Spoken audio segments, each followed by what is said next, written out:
I want our children to liberate their minds, from this receivership mentality, aid-dependent mentality that somebody else has to come to Africa to solve our problems. That's not what I see in Asia. I've spent over 20 years now in the development field. The last 20 years going to Asia.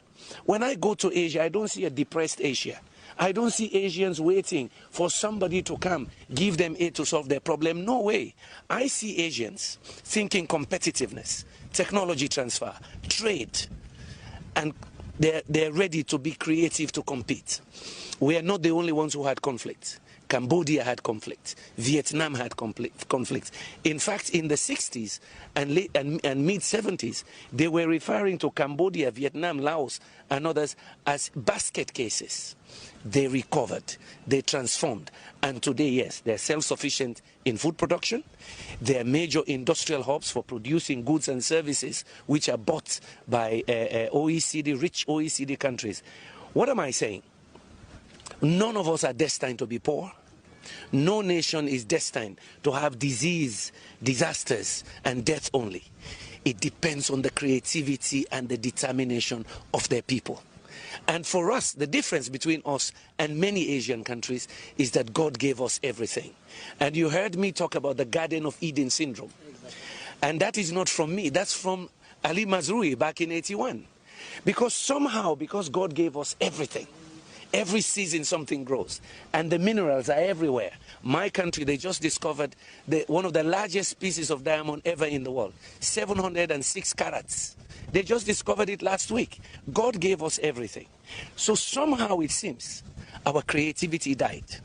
Somehow it seems we are not as aggressive and ambitious as we're supposed to be.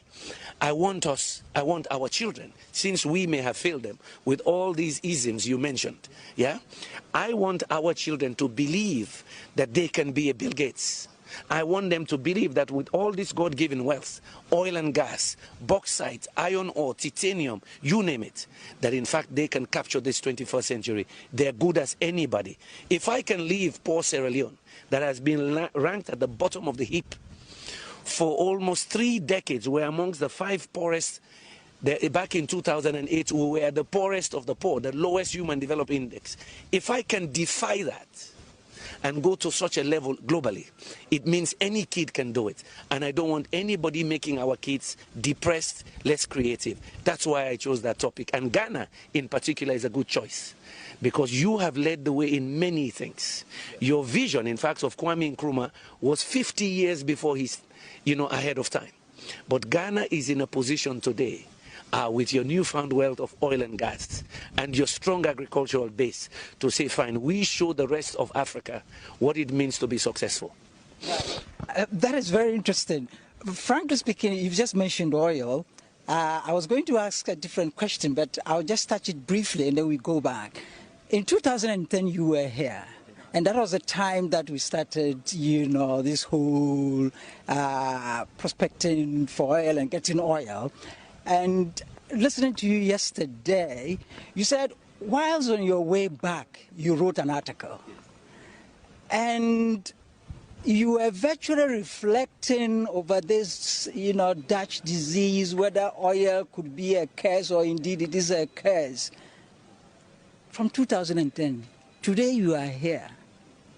What reflections do you have? Well, let me put it in context. I had the privilege then. Kofi Annan had invited me, Excellency Kofi Annan, Ted Turner, the billionaire founder of CNN, and I was here with Andrew Young, one of the civil rights liberators in America. And yes, we visited Takoradi and I could see the oil rigs. But then we visited Elmina Castle, that used to be almost the capital of slave trade. And what dawned on me as I was coming back on the plane, I started this article, Defying the Garden of Eden Syndrome, which was published around the world a few months later.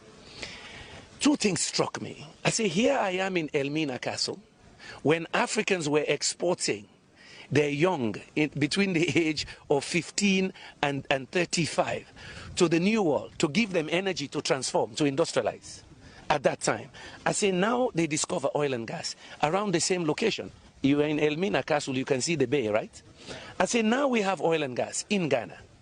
Will we do the same thing? Export oil and gas to light up the rest of the world and we remain in darkness? Yeah. Will we use oil and gas the same way we've done cocoa and coffee? You pick from the tree, Garden of Eden, you dry it and you export. You don't add value. I say now, can Ghana learn from other countries like Malaysia to say, fine, and both of you got independence at the same time. Now we have oil and gas. We immediately take a decision that we Ghanaians will begin to make plastics from our oil and gas. We immediately take the decision that we Ghanaians will now produce fertilizer to power our agriculture, because we're already one of the top agriculture producers of Africa, to make us even better agriculture producers, to use more fertilizer. And at the same time, with this new income, we diversify and drive industrialization for our children. You're over 20 million now. Yeah, that population, 26 million. I think by projections, you might be 35, 40 million in another 30 years, because we're having children like there's no tomorrow. You understand what I mean? That is what occurred to me. Can Ghana learn from the mistakes of Nigeria, but also learn from the successes of Malaysia? Yeah, to be able to transform now, to say, fine, God gave us oil and gas at the time that we are really now independent. There's no colonialism to blame. That we use this resource to propel our economy, and it is not unique. The Norwegians did it. The Malaysians, Petronas was a small player. Petronas, when they discovered gas in Malaysia, they didn't kill agriculture. They used the money to become #1 in oil palm.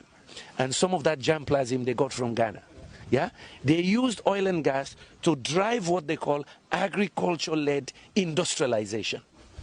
From there, they moved into other sectors to industrialize, to push again IT development. Can Ghana learn from a country where, when they had independence around the same time, they have more than quadrupled their economy, but for most of the 3 decades of Ghana, from the 70s to about the late 90s, the economy was shrinking or less, or performing less. Meanwhile, Malaysia was growing in bounds. So you learn from the mistakes of Nigeria, but you learn from the successes of Malaysia and others.